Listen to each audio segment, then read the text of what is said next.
1, 2, 3, 4, 5, 6, 7. Bizda 7 ta pul topar mashina bor. Aka, nima deb o'ylaysiz? Bir kunga qanchagacha pul topsa bo'ladi? Mana shu yuk tashiydigan mashinalarimiz. 6 ta. Bu ham pul topar mashina aka? Mashina iti. Iti, ha? Mashina iti. Assalomu alaykum og'aynilarim. Tinchmisizlar, charchamay o'tibsizlarmi? Ro'zg'orda Qaraqazonni qimlataman deb harakat qilib yurgan yurtdoshlarim, bugun sizlar bilan yuk tashiydigan mashinalarimiz, ya'ni pul topar mashinalarimizni qisqacha obzorni qilib o'tamiz. Mirzohid aka mehmon bo'lib kelganlar. Ko'pchilik taniydi Mirzohid akani. O'zlarining kanallari bor, o'zlarining kanallarini yuritadilar. Bu kishi ham mashina bo'yicha ekspert hisoblanadi. Hozir bugun Mirzohid akam bilan birgalikda shu mashinalarni qisqacha obzor qilamiz va qulayliklari, kamchiliklari, nimasi kamchiligi bor, nimasi qulayliklari bor, hammasini birgalikda ko'rib chiqamiz. Xo'p, assalomu alaykum China Motors muxlislari. Biz bugun Buxorodamiz ham. Oldin faqat Toshkent Farg'onadan chiqardik, yo'q. Buxoro filialiga keldik. Qisqagina tanaffusdan keyin yana qaytdik. Obzor haqiqatan ham pul topar mashina Jack X200. Buni ochiqni aytsak, kabinalar, Elyor aka, buni kabinkalarni ko'rsatmaymiz. Chunki biz pul topar degandan keyin faqat buni orqa tomonini ko'rsatamiz. Kabinkalar hammasi bir xil bo'lganligi uchun bittasini kabinkasida o'tirib shuncha ko'rsatib beramiz. Bo'lmasa boshladik. Chunki sababi kabinasini bittasini ko'rsataman deyotganliklaring sababi bortovoy bo'ladimi? Tentovka bo'ladimi? yoki nima furgonli bo'ladimi? Hammasini kabinasi bir xil hisoblanadi, faqat orqasiga farq qiladi. Orqasi ya'ni mana bu bortovoy bo'lsa, ulari tentovka yoki furgonli bo'lishi mumkin. Qolgan joylar, hamma joylari bir xil, ichki taraflari, tashqi taraflari, amortizatorlari, orqa resorlarigacha, baklarigacha hattoki bir xil, motor, pator hamma narsa. Xo'p, короче, mashina 3 xil tipda Samarqandda o'zimizda ishlab chiqarilyapti, lekin brend esingizdan chiqmasin, Jack. O'zi har doim aytib kelganman, Jack firmasi bu Xitoyning Toyota kompaniyasi, bir xil, shunaqa desa ham bo'ladi. Bu 3 xil keladi, standart, lekin Jackni standarti qolgan, zborkasi Samarqandda shu zavodda bo'lyapti. Xo'p, qanaqangi? Mana bunaqa bortlik bo'ladi, keyin tentovka bo'ladi va keyin xolodilniklik, refrigerator deydimi? Shunaqa 3 xil tipda bo'ladi. O't kuchiga to'xtaladigan bo'lsak, uchalasini ham motor bir xil bo'lganligi uchun o't kuchi ham bir xil, 147 o't kuchi. Yana adashtirmanglar, eshak kuchi emas, hachir kuchi emas, haqiqatdan ham o't kuchi. Ochiqni aytsam, bu mashinani men haydaganman, kilometrajga urib ko'rsak, bir 4000 kilometrlar haydaganman o'zim. Maksimal skorost bunda adashmasam 160 mi shunaqa ko'rsatilgan, lekin bunda ограничение bor. 100 kilometrdan oshmaydigan qilib qo'yilgan spetsial zavod o'zi. Bu ham faqat sizning foydangiz uchun. Chunki siz bunda gruz ortganingizdan keyin mashinaning motorini azob berish kerak emas. Bu degani yana o'ylamanki, men mashina motori slab ekan, o'zini oqlab, yo'q, unaqa emas. Motorimiz 2 atmosferni, haqiqatan ham mashina biz oldinroq xuddi shuni analog bo'lgan, boshqacharoq mashina sotganmiz, nomini aytmaymiz. Unda ozgina muammo bo'lib qoldi. Lekin buni sotganimizni kimga sotgan bo'lsak, agar bizni gapimizga ishonmasangiz, biron bir tanishingiz yoki yo'lda ko'rib qoladigan bo'lsa, Jack X200 ni haydab yurgan bo'lsa, to'xtatib shunchaki odziv oling. Odziv oling. Balkim u bizdan olmagandir. Balkim u Xitoydan olib kelgandir, shunchaki odziv olib ko'ring, o'sha paytda o'zingiz amin guvoh bo'lasiz. Hech qanaqangi bu yerda aldab sotish unaqangi yo'q. Xo'p, motorni aytib o'tdim, 2 atmosferni benzin tanlamaydi. Mirzohid aka, shuni motorni bitta ko'rsatib beraylik. Davay, ko'rsatamiz.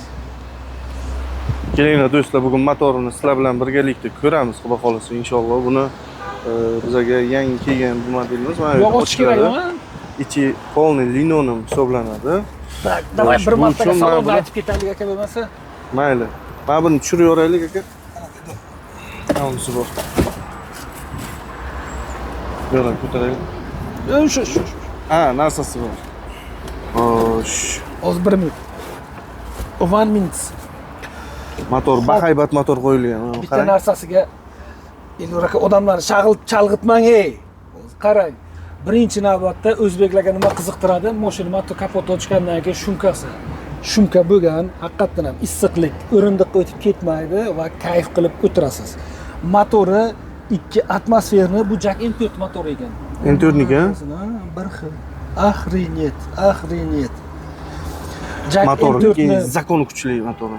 Yomon tez Jak yurgan. M4ni motori kelgan. Yana aytib o'tish kerak, Samarqand faqat buni zborka qilib beradi. Hech narsa ishlab chiqarmaydi. Hammasini Xitoyning o'zi beradi. Standartlar ham Xitoyniki. Yana bitta narsa aytib o'taylik, bunda konditsioner bor. Konditsioner juda ham zo'r ishlaydi. Konditsionerimiz bor. Korobkamiz 5 talik. Shu paytgacha biron marta buni korobkasi muammo qilgani yo'q, hech qanaqa muammo tug'dirgani yo'q. Tak, endi buni qarab Korobkasini tushiramiz. ko'rsatib o'taman, korobkasi. Qanday tushiriladi bu? Mana bu yerdan ildirib qo'yganmiz. Tushiring. Motorni ko'rgan odam o'zi bildi o'sha qanaqa mashina ekanligini.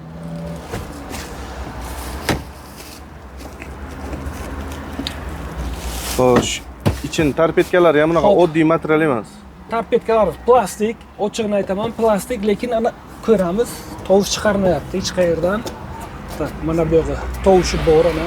Ochiqni aytish kerak, mijozdan aldash kerak. Ana bu yerda agar kuch bilan bossangiz, qisir tovush chiqadi. Endi plastik aquaprint qilingan, lekin shunisiga ham rahmat. Endi bu pul topar mashina bo'lganligi uchun siz bundan komfort qidirmang. Sizning fokusingiz pulga qaratilganligi uchun asosiysi bunda gruzopodyomimiz kitobda aytilganligi bo'yicha 2 tonna, lekin men sizlarga ayta olaman, bemalol 3 tonnani ko'taradi. Agar menga sharoit berganda edi, mana shuni orqasida labon yuklardim, labon ustiga 1 tonna yuklan bo'lardim. Ana shu mashina torta oladi. Buni ustiga labon yuklab, labon ustiga 1 tonna yuk. Yuk ortamiz, sementni shebini nima farqi yo'q. 1 tonna yuk bilan ana shu mashina yuriydi. Javobiga. Ana shu mashina tortadi va yura oladi. Kommentarda o'z fikrlaringizni qoldirsalaringiz bo'ladi, biz hammasini o'qiymiz. Nima deb o'ylaysiz? Labon sig'adimi? Mana buni orqasiga labonni yuklab turib, ustiga 1 tonna yuk yuklayman deyaptilar. Endi qanday to'g'ri, qanday noto'g'ri bilmadim, lekin bitta sinab ko'rsa bo'ladigan narsa men o'ylashim bo'yicha. Aytib gapim chala qolganda, maksimal skort 160 ko'rsatgan, 100 dan oshmaydi. Lekin siz buni endi bu programma qilingan, 100 dan oshmaydigan qilib qo'yilgan. Siz buni programma qilib 160 ga chiqadigan qilishingiz mumkin, lekin men maslahat bermayman. Bu bilan motori bemalol 160 tortadi, bu M4 motori turibdi. Lekin siz gruz tashiganligingiz uchun, o'zingizni sog'ligingiz uchun men maslahat bermayman, azizlarim. Bemalol mashinani kelib sinab ko'rishingiz mumkin. Ana hatto buni zavoddan poliklar o'zi radnoy keladi, hech narsa qilish kerak emas. Linoni polikni xullas buni hammasi keladi. Korobkamiz Euro 5 da 5 etaplik korobkada. Umuman olganda mashin zo'r, haqiqatan ham o'zini tutishi, yurishi, eng asosiysi, Elyoraka bitta narsani aytaman. Shu paytgacha necha yildan beri shu Jak sotyapmiz? 2000-yildan beri Jak bizda bo'ladigan bo'lsa 5 yil bo'libdi-da. Shu Jakni bironta mashindan biz muammo ko'rmaymiz. To'g'ri. To'g'ri aytasiz ekan, nimaga ko'pchilik aytadi, nimaga 100 dan o'tmaydi? Ограничение nima uchun qo'yilgan deydi. Ana prikol chiqqanda eslab bilsangiz. Palasani bosmasligim uchun chuqurga tushishim kerak. Chuqurni bosmaman desam, chuqurga tushmayman desam, palasani bosishimga to'g'ri keladi. Deydi-ku, bizning yo'llarimizda zavod polni anaqa tekshirib chiqqaniga, buni tekshirib chiqqandan kelib chiqqan holatdagi fikri zavodda nima bo'lgan? Короче, 100 tezlikdan ziyod yuk bilan 100 tezlikdan ziyod yurilsa, bizning yo'llarimiz поддержка qilmaydi, yana to'g'ri kelmaydi deb hisoblagan zavod. O'sha uchun ограничение qo'ygan. Bu degani 160 ga chiqmaydi emas. Uni miyasidagi ограничение agar olib tashlasa 160 ga chiqaveradi. Haqiqatan siz aytganingizdek, chip qilasiz, qaytib mashina ishlayveradi. Ishlayveradi. Umuman muammosi yo'q, lekin o'sha siz aytganingizdek tavsiya berilmaydi. Xo'p, korobka perdachi, kardan, benzin bak, eng asosiysi bu resorda haqiqatan ham zo'r resor bo'lgandan keyin yukni ko'taradi va undanda eng muhimi orqa tomon qo'sh balon. Chunki bizga ko'pchilik so'raydi, mashinani orqasi qo'sh balonmi? Qo'sh balon degani nima degani deydigan bo'lsak, gruz tashiydiganlarimiz biladi. Qo'sh balonli mashinalar botib qolmaydi. Og'ir yuk bilan bo'lgan paytda qumdami, bir misol uchun tuproq yerlarda botib qolishligi bo'lmaydi va kuch jihatdan juda o'zini misol uchun orqasi o'ynashimi bunaqa narsalar bo'lmaydi. Qanday tushuntirish kerak buni bilmadim-u. Xullas kalom yuk bosgan paytingizda manevr qilgan paytingizda qo'sh balonligini hisobiga mashina o'z saldaramini, o'z balansini saqlab qoladi. Haqiqatan ham shu plyusi bor. Bemalol ayta olaman 3 tonna, 3,5 tonnani ko'taradi. 3,5 tonnalik videolarimiz ham bor. Mirzohid aka, o'zingiz ham ko'rgansiz. Mana risorlarni ko'rsalar bo'ladi o'zlari. Endi buni yuk tashiyotgan mashinani haydab yurgan akalarimiz borki, bitta qaragandan biladi. Ko'rsa bo'ldi, o'zi Ko'rsa bo'ldi. 2025-yil bin kodlarigacha bor. Qo'sh balon degandan keyin endi zapaskalar ham ikkita bo'ladi buni. Xo'sh. Zadniy most. Orqaga ham amortizatori bor. Undan tashqari risorlargacha bor. Agar sizni qiziqtiradigan bo'lsa, misol uchun bortlik kerak bo'lsa, bortlik ham bor. Tentovka kerak bo'ladi desa, tentovka ham bor. Refrigerator agar xolodilniklik kerak bo'ladigan bo'lsa, undan ham bor, muammo yo'q. Mirzohid aka Rossiyadan keldilar, to'g'risi shu yaqinda keldilar. Hozir X200 haqida oldin zavod bizga refrigerator, ya'ni xolodilnik chiqarib berardi. Hozir Mirzohid aka bu xolodilnik emas.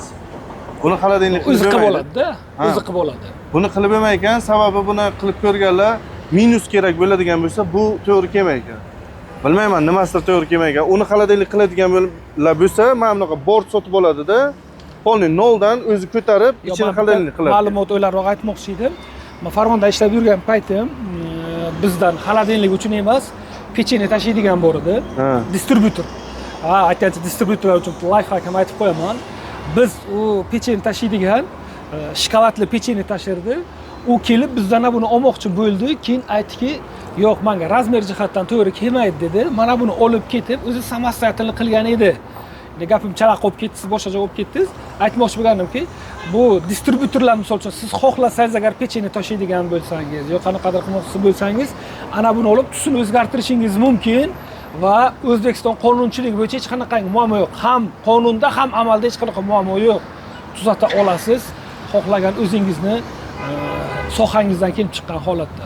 Menga ham bitta shunaqa holat bo'ldi. Ya'ni Ko'ksaroy, Buxorodagilar hammasi ko'rayotgan bo'lsa, Ko'ksaroyni biladi, hamma taniydi. O'yda Ko'ksaroyda egasi, ya'ni Firdavs aka olib ketdilar, o'zlari ham ko'rayotgan bo'lsalar. Olib ketdilar. Sababi nima uchun tent olmadilar, nima uchun bort olmadilar-yu, furgon olmadilar, nima uchun bundan oldilar? Sababi u kishi har xil non, shirinliklar, bir nimalar toshiylar. Buni o'zlarini qulayliklariga qarab taxladilar-da, ichini o'shanga qarab taxladilar o'zlari. Polka qilib bo'lgan. Polka, mayda, chuyda o'zlariga mos qilib taxladi oldilar. O'sha uchun ko'pchilik menga unchalik ham mana tent yoki bort furgon shart emas, men o'zim taxlatib olaman deydi. Ya'ni o'sha firmasi bor, qanaqadir bir zo'r variant. Qanaqadir bir o'zini tashiydigan narsalarga to'g'ri keladigan qilib taxlab. Yoki bir xil masalan faqat liniya toshiyman. Yomg'ir yo'qsa menga bunaqa bo'lsin deydiganlar bo'lsa, tent qulaygina 7 million farq qiladi, lekin narxiga nisbatan zavodskiy tentovkasi bo'ladi. Ochiladi, yopiladi. Masalan, katta kran bilan yuklaydigan tovarlaringiz bo'lsa, xuddi mana shuni italaysizda, oxirigacha etasiz, yukni kran bilan qo'yasizda, yomg'ir yog'masi kerak bo'lsa, ustini yana qaytib tortib qo'yasizda, mana bu yerdan qotirib qo'yasiz. Xuddi shunday qilib bemalol tentovkasidan foydalansa bo'ladi. Ana misol uchun mana straytillar bor, straytil magazin. Shularga ham bemalol tavsiya eta olaman misol uchun. Olishlari mumkin. Da. Har kun kelib ko'rib ketadilar shu magazinchilar ham. Olishim kerak bitta zo'r mashina, vashi zo'r mashina deb anaqa qilib keladilar. Tentovkasini ham bitta ko'rsatib berardik Mirzohid aka. Ko'pchilikka masalan aytganimga o'xshab, kallasi hammasi bir xil. Kalla bir xil. Kallada hech qanaqa o'zgarish yo'q.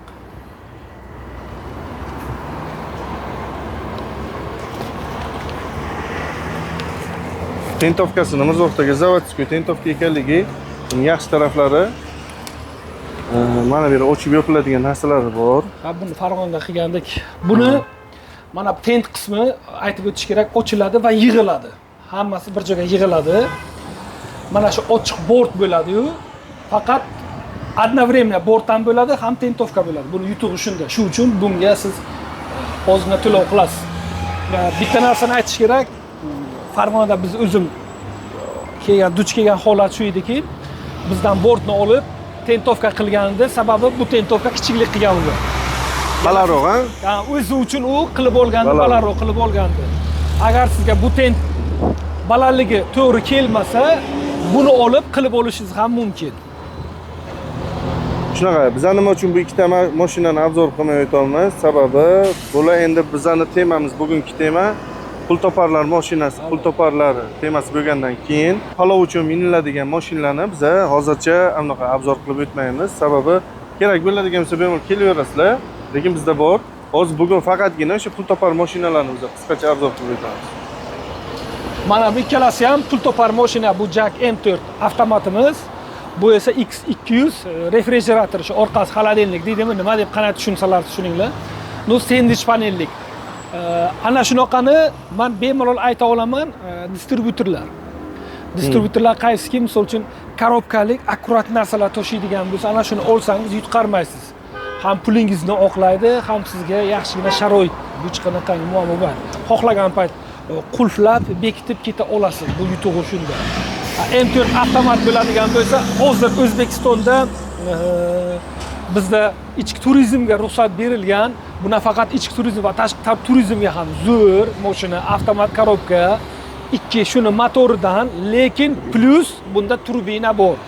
Turbo bo'lganligini hisobda o't kuchi yanada ko'payib ketadi. Adashmasam 200 nechi yo'q, 200 bo'lsa kerak bu. Turbo-ku bu. O't kuchi ko'p. Endi ayrim joyga 210 bergan, buni o't kuchini ayrim joyga 165 bergan. Endi xullas qilib nima bo'lsa ham o't kuchi ko'p, turbina motor, eng yutug'i bilan sinmada buni. Past benzinda ham yuriydi-da janavar. 80 yuriydi. Yuriydi. Bizni klient 80 da yurganda shunda. Unaga zo'r olish kerak, unaga to'xtash kerak emas. Bizga hozir aytib turibman ishxonaga, menga beringlar deyapman, u aytibdi-ku, pulni bersang beraman deyapti. Hurmatga berilmaydi deyapti. Hurmatga berilmaydi. Bizga mana bular shu kun kirib keldi. Yangi salafan pech, hamma narsalari zavodskoy, zavoddan qanday chiqqanimiz o'sha holatda yangi kirib keldi. Hozir tayyorlar mavjud. Ayrim payt zavod uspet qila olmagan paytda menga bor topib beringlar 2025 bo'lsin. Shunaqa deb ko'pchilik keladi. Kelgandan keyin o'sha tayyor bor paytda klientlarimiz xabar bermaydi. O'sha uchun e'tibor beringlar, xudo xolasa. Bular tez orada sotilib ketadi. Klient juda ham chaqqon bularga. O'sha uchun hozir bor paytda foydalanib olinglar. Xo'sh, sizlarga furgonning ichini ko'rsatib o'tamiz, Mirzoq aka. Nima deysiz? Furgonning ichi. Shuni ichiga chiqib ko'rsatay, chunki hozir men aytaman. Ha, oyoq qo'yadigan ichi. Mani bo'yim 1.79, 1.80. Agar ana shunday tursam, boshim ozgina tegadi. Bu demak 1.75 shunaqada bu. Shunday. 1.75 ichi. Ichiga pashta 10 kuba narsa sig'adi aka. Hozir qadamlab ko'rsatib beraman. 958 mi? Qadamlab ko'rsataman. 1 2 3. 1.80 bo'yim bilan 3 qadam qo'ydim. Значит 3 metr borda. 320 mi? 311. 311. 1.65. 1.5 chiqyapti, значит, shu 1.65 ekan. Bu ichidan razmeri, pastlari e'tibor berib qarang, qalin metal qilingan. Men maslahat berardim, по-моему, linoleum tashlab вообще zo'r bo'ladi-da. Linoleum tashlash kerak. Keyin rezinkalari ham zo'r qilingan-da. Utepleительlari zo'r. Utepleительni qilingan ikki taraf, ikki tomonlama qilingan. O'rtasiga shuni anaqa utepleительni qilib, xolodilnik qilib emasmikan, ha? Nimaga qilib emaydi deydi shuni. Yo, ustalar noldan qilaylik deb aniqladi. Hozir aytaman. Xo'p, muxlislar, buni bemalol xolodilnik qilib bo'ladi. Hech qanaqa muammo yo'q. Faqat ustasini topishingiz kerak. Ikkinchidan, xolodilnik qilgan paytda nima uchun yo'q deyilyapti? Xolodilnik qilgan paytda motorni garantiyasi ketib qoladi. Garantiya yo'qolmasligi uchun shunaqa deyiladi. Aslida buni motori shu paytgacha muammo qilmagan, bemalol xolodilnik qo'yishingiz mumkin. Qilib bo'ladi, bo'ladi. Faqat ustasini topasiz, qo'yib beradi. Usta qiladigan ishni nima qiladi? Ana bu yoqda ana bu qo'yib beradi. Konditsioner o'sha havo parragi bo'ladi-ku. Shundan qo'yib beradi, keyin freon o'rab beradi. Hech qanaqa muammo bo'lmaydi. Motori 2 atmosferni bu govdaga, bu jasadga u motor katta. Gapni katta, realni katta. O't kuchi ko'p, bu nimaga xolodilnik? Bu mantiqi, bu cho'ta paradoks. Shuning uchun bemalol qilib bo'ladi. Keyin ana buni ichini ko'rsatmoqchi edim, tak.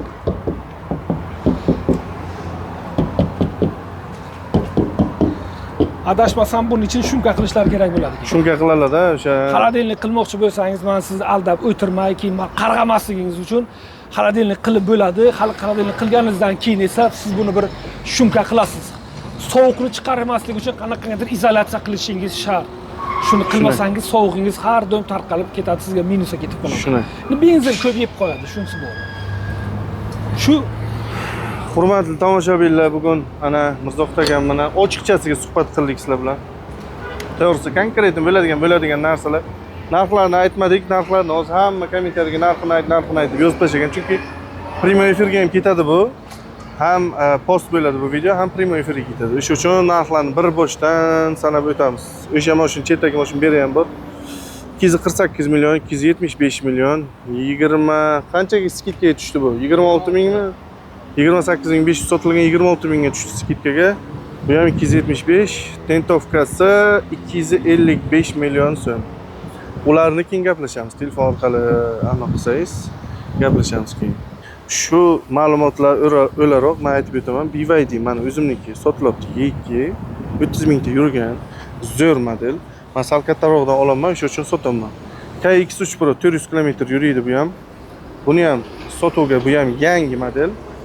Xo'sh, Changan Ben bunisi Jag G7. Jag G7. O'sha uchun kimga qiziqarli ma'lumotlar, yana tushunmagan ma'lumotlar bo'lsa, o'sha 255-50 raqamlariga telefon qilsalar, o'sha pastga ham qoldiramiz. O'sha telefon qilsalar, xudo xolasa men yoki mana bu yigitimiz Jahon sizlar bilan 24/7 suhbatda bo'ladi. Qo'lidan kelgancha yana qo'shimcha ma'lumotlarni beradi. Videoni o'tkazib yubormaysizlar, sababi agar primo efirda ko'rayotgan bo'lsangiz, bu video yana qayta повтор ketaveradi. Boshdan ketadi, sababi sizlar boshdagi videoni agar ko'rmagan bo'lsangiz, o'tkazib yubormanglar, yana boshdan ketib sizlarga to'liqroq ma'lumot beramiz. Bizlar bilan birga qoling. Mirzohid aka, rahmat sizga kattakon bergan ma'lumotlaringiz uchun. Yo'ldan o'tib ketayotgan ekanlar, ushlovlar Mirzohid akani. Bizda mijozlarimizga to'liqroq ma'lumot kerak bo'libdi. O'sha uchun yordam bering deb Mirzohid akani ushlab qoldim. Rahmat sizga aka. Sizlarga rahmat. China Motorsda qoling. China Motors xudoga shukr biror marta podvozit qilmagan va xalqning ishonchiga kirgan avtosalon kompaniya. Sog' bo'linglar. O'zlaringizni asranglar yigitlar.